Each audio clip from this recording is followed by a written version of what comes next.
Hello friends, excellence explore में आपका स्वागत है। बच्चों, आज चैप्टर स्टार्ट करते हैं। क्लास 9 चैप्टर 8 और चैप्टर का नाम है बच्चों force and law of motion. यानी कि इसके अंदर हम बात करेंगे बच्चों किसके regarding, force and law of motion के रिगार्डिंग। और सबसे पहले हम बच्चों बात करेंगे किसके संबंधित बात करेंगे, फोर्स के रिगार्डिंग बात करेंगे। फोर्स जो होता है बच्चों, फोर्स का एक्चुअल में जो फॉर्मूला होता है F इक्वल टू होता है बच्चों M इंटू ए।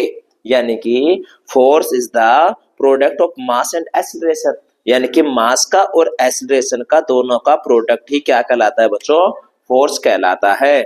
अगर बात करें हम लोग कि फोर्स जो होगा उसका जो फॉर्मूला हमारे पास मास इंटू एक्सीलरेशन आ चुका है। मास जो मेजर किया जाता है बच्चों किसके अंदर मेजर किया जाता है, केजी के अंदर। और जो ए होता है बच्चों, जो ए होगा ए किसमें मेजर किया जाता है बच्चों, मीटर पर सेकंड। एक्सीलरेशन जो होगा बच्चों वो मीटर पर सेकंड के अंदर मेजर किया जाता है। अब इसको शॉर्ट फॉर्म में हम क्या कहते हैं बच्चों, इसको न्यूटन भी कहा जाता है। क्या कहा जाता है, न्यूटन भी कहा जाता है। तो आपको डायरेक्टली बताना है बच्चों कि फोर्स का जो यूनिट होता है वो क्या होता है बच्चों, न्यूटन्स होता है।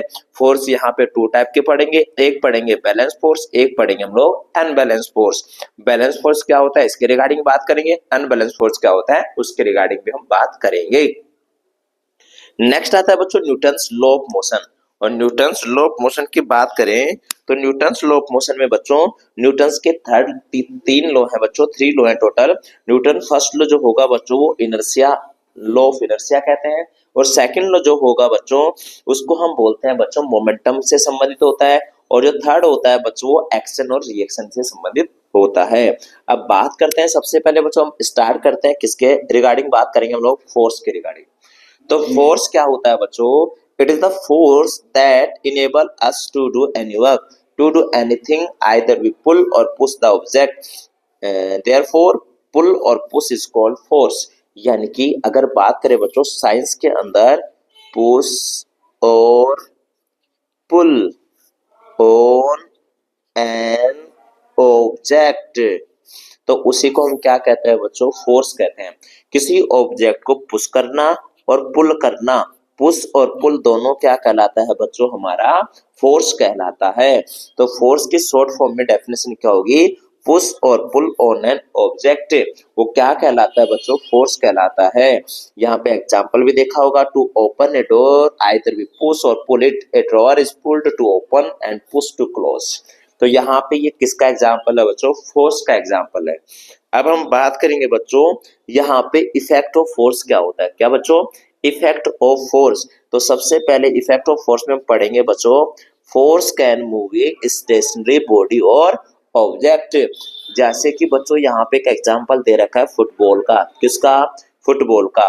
फुटबॉल पर जब हम क्या करते हैं बच्चों, किक करते हैं, क्या मारते हैं बच्चों, किक मारते हैं, तो ये क्या करने लग जाती है बच्चों, मूव करने लग जाएगी।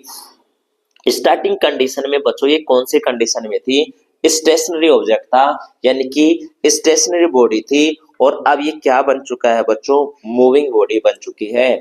तो इस किसकी वजह से बच्चों, किक करने की वजह से, यानी कि फोर्स अप्लाई किया तब जाके ये क्या हुआ बच्चों, यहाँ पे ये फोर्स अप्लाई करने के बाद ये जो स्टेशनरी बॉडी है बच्चों वो क्या कर रही है बच्चों, मूव कर पा रही है।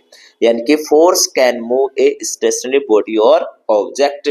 फॉर एग्जाम्पल भी बताया गया बच्चों यहाँ पे, for a football can be said to move by kicking that is applying a force. यानी कि फुटबॉल क्या करती है बच्चों, मूव करती है किसके द्वारा, किक करने के बाद, because of applying a force. तो इस पे हमने फोर्स अप्लाई किया और ये स्टेशनरी बॉडी थी और कौन सी बॉडी बन चुकी है बच्चों, मूविंग बॉडी बन चुकी है।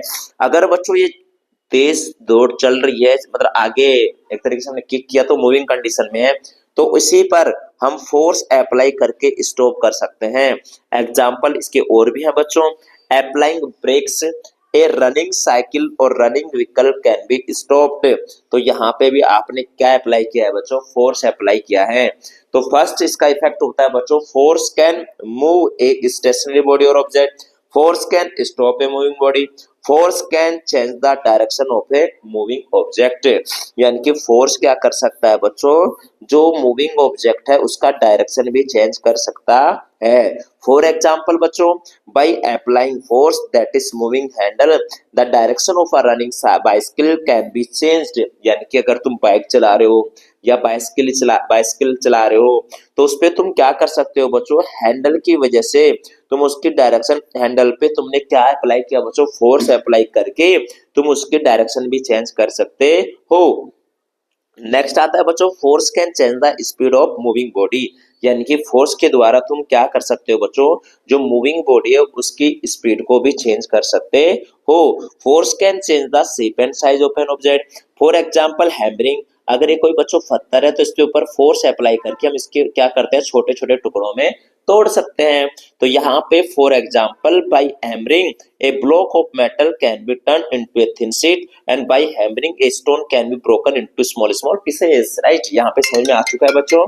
यहाँ पे क्या हुआ बच्चों, तो यहाँ पे बच्चों आप देख पा रहे हैं कि इसको हमने स्मॉल स्मॉल पीसेस पे क्या कर दिया, तोड़ दिया, broken into small small pieces by with help of the force. तो बच्चों सबसे पहला है बच्चों, कोई मूव स्टेशनरी ऑब्जेक्ट है उसको तुम मूविंग बना सकते हो, और मूविंग ऑब्जेक्ट की डायरेक्शन चेंज कर सकते हो, और मूविंग ऑब्जेक्ट की तुम स्पीड चेंज कर सकते हो।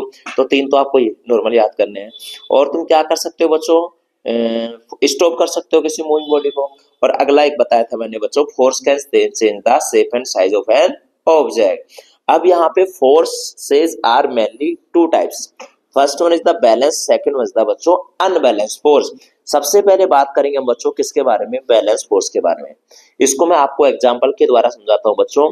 सपोज करो ये कोई स्टेशनरी ऑब्जेक्ट है और इधर से कोई इस पे 50 न्यूटन का फोर्स पुश कर रहा है या पुल कर रहा है, और ये इधर क्या कर रहा है बच्चों, पुश कर रहा है, पुल कर रहा है, जो भी दोनों, ये देखो यहाँ पे भी 50 न्यूटन है। तो इट मींस क्या हुआ बच्चों, यहाँ पे एक आता है बच्चों अप्लाइड रिजल्टेंट फोर्स। क्या आता है बच्चों, एक अप्लाइड रिजल्टेंट फोर्स। ये क्या होता है, इसका मतलब होता है बच्चों इन दोनों का डिफरेंस, इन दोनों का डिफरेंस। तो 50 newton minus 50 newton is equal to कितना आएगा बच्चों, 0। तो यहाँ पे अप्लाइड रिजल्टेंट फोर्स कितना है बच्चों, 0 है। तो if the resultant of applied force is equal to 0, these are called balance force. क्या बच्चों आप देख पाओगे इसमें, आपने देखा कि यहाँ पे ये ऑब्जेक्ट के दोनों तरफ सेम फोर्स अप्लाई हो रहा है और रिजल्टेंट अप्लाइड फोर्स क्या है बच्चों, 0 है। तो उसकी स्टेट में कोई चेंज नहीं होगा। इसका मतलब बच्चों कि ये जो यहाँ पे रखा है वो इधर ही रखा रहेगा, ना इधर जा पाएगा ना इधर जा पाएगा। In tug of war if both the team apply similar magnitude of forces in opposite direction, और बच्चों इन दोनों की डायरेक्शन क्या होती है, अपोजिट डायरेक्शन में होती है।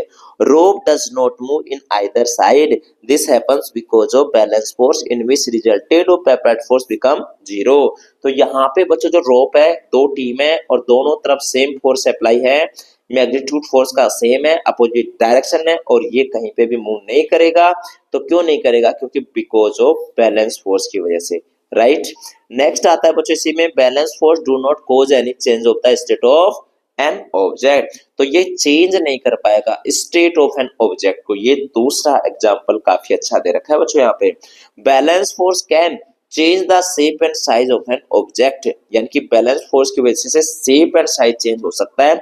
For example, when force are applied from both side over a balloon, the size and shape of balloon are changed। यानी कि साइज तो चेंज हो सकता है लेकिन उसकी जो स्टेट है वो चेंज नहीं हो सकती। ये चीज ध्यान रखना। बैलून के तरफ दोनों तरफ तुम सेम फोर्स अप्लाई करोगे तो ना इधर जाएगा ना इधर जाएगा, इसका मतलब उसकी स्टेट चेंज नहीं होगी, लेकिन यहाँ पे इसकी शेप चेंज हो जाएगी। क्या हो जाएगी बच्चों, शेप चेंज हो जाएगी, साइज एंड शेप चेंज हो सकता है इसके अंदर, बैलेंस फोर्स के अंदर। अब नेक्स्ट आता है बच्चों इसके अंदर अनबैलेंस फोर्स। वो सेम चीज बातें हैं बच्चों, यहाँ पे एक व्यक्ति, एक पर्सन लगा रहा है 50 न्यूटन, इधर लगा रहा है बच्चों 60 न्यूटन। तो तुम्हें पता है यहाँ पे रिजल्टेंट, ध्यान रखना बच्चों ये बड़ा काम की चीज है, रिजल्टेंट अप्लाइड फोर्स इन दोनों का डिफरेंस यानी कि 60 newton minus 50 newton is equal to 10 newton. तो यहाँ पे जो if the resultant of apply force है बच्चों वो ग्रेटर देन 0 यानी कि 10 से यानी कि 0 से ज्यादा है, इसकी वजह से इधर उधर जाएगा, पक्की बात है। The force are called unbalance force and object in rest can moved because of applied unbalance force. और जैसे ये रेस्ट कंडीशन में था तो फोर्स इधर लगाते कौन सी कंडीशन में आ जाएगा बच्चों, मूविंग कंडीशन में आ जाएगा। अनबैलेंस फोर्स के बहुत सारे हम देख सकते हैं, मूव कर सकता है स्टेशनरी ऑब्जेक्ट को, इंक्रीज कर सकता है किसी स्पीड की, डिक्रीज कर सकता है किसी स्पीड ऑफ मूविंग ऑब्जेक्ट की, स्टॉप कर सकता है किसी मूविंग ऑब्जेक्ट को, change the shape and size तो हैवी। और ये दोनों में होता है बच्चों, साइज एंड शेप दोनों में चेंज हो सकता है, बैलेंस में भी और अनबैलेंस में भी। लेकिन बस इतना सा ध्यान रखना बच्चों, बैलेंस फोर्स में जो तुम्हारा रिजल्टेंट ऑफ अप्लाइड फोर्स होता है वो इक्वल टू 0 होता है, और बैलेंस फोर्स में, और अनबैलेंस फोर्स में it is the greater than 0 होता है। और सिंपल है। और बैलेंस फोर्स में जो ऑब्जेक्ट है वो स्टेशनरी कंडीशन में रहेगा, उसके स्टेट जो होगी वो चेंज नहीं होगी। इसके अंदर इसकी स्टेट चेंज हो सकती है, शेप एंड साइज इसके अंदर चेंज हो सकती है, इसके अंदर भी चेंज हो सकती है। तो यहाँ पे बच्चों हमने किसके बारे में पढ़ा है, फोर्स के बारे में। फोर्स कुछ भी नहीं होता, पुश और पुल होता है। फोर्स का फॉर्मूला होता है equal to F equal to M into A, और इसका जो यूनिट होता है वो बच्चों क्या होता है, न्यूटन होता है। क्या होता है, न्यूटन्स होता है, जिसको हम एन से डिनोट करते हैं। टू टाइप का फोर्स होते हैं, इसके इफेक्ट भी बता दिए मैंने। Force can move stationary body और object, force can stop a moving body, force can change the direction of moving body, force can change the speed of moving body, force can change the shape and size of an object. There are mainly two types of the force, balance force and unbalanced force. Balance force, in the balance force the applied resultant force is equal to 0, and in this balance force rope does not move in either side. Example में ये बताना आपको। and a change of state of an object do not change, sorry यहाँ पे do not cause any change of state of object, but here balance force can change the shape and size of an object. unbalanced force में बताया, if the resultant force is greater than 0, then it is called unbalanced force. In this unbalanced force object states can change and shape and size also change. तो यहाँ पे आपको बच्चों first जो part है किसका बच्चों, force and law of motion का, वो क्या होता है, कंप्लीट होता है। नेक्स्ट जब हम पढ़ेंगे बच्चों लॉ ऑफ मोशन के रिगार्डिंग बात करेंगे, तब तक बच्चों लाइक कीजिएगा। Thank you.